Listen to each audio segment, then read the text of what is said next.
In this video, I will be sharing with you what the folder icon means and where it goes for your Google Classroom. So the first class we're going to be going into is a class that has no classwork assigned.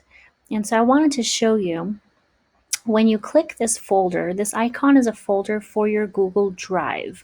So when I click it, it takes you to the Google Drive that is specifically for that class. So if you have multiple classes, they will all be in this classroom.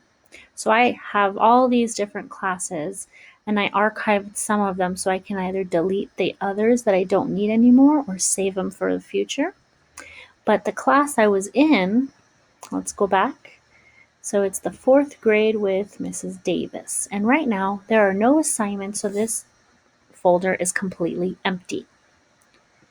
So now I'm going to go into a class that has an assignment. So let's click into the class and the classwork. And I know right now that some assignments have been given. And so I'm going to go back to the class.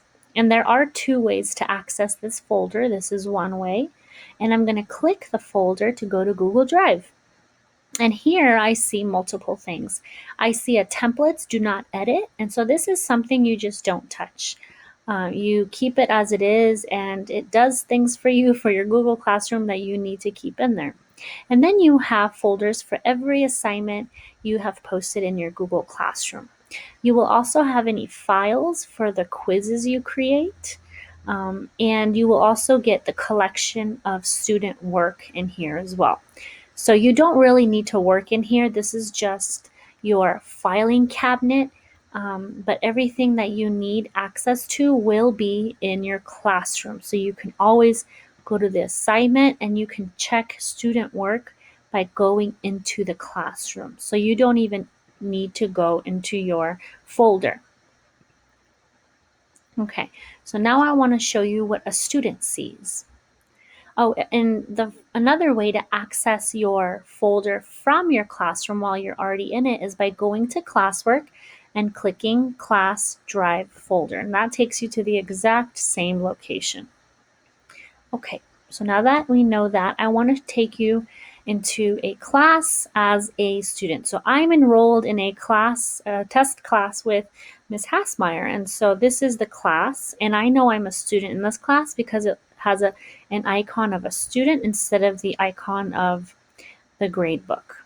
So I'm going to click here where it's for the student. And when that student clicks, or any student clicks into that folder, it takes them to all of their work that they have submitted. So these are the assignments I have submitted. And so now it is in my folder. If students have not submitted anything, then they will not have anything in their folder. I generally tell my students to not mess around in that folder. They don't usually click into it, but let's say an assignment goes missing. That would probably be one thing you would tell your students, to not go into this folder and check or delete anything. I hope this answered some questions about how Google Classroom is integrated with Google Drive, and until next time.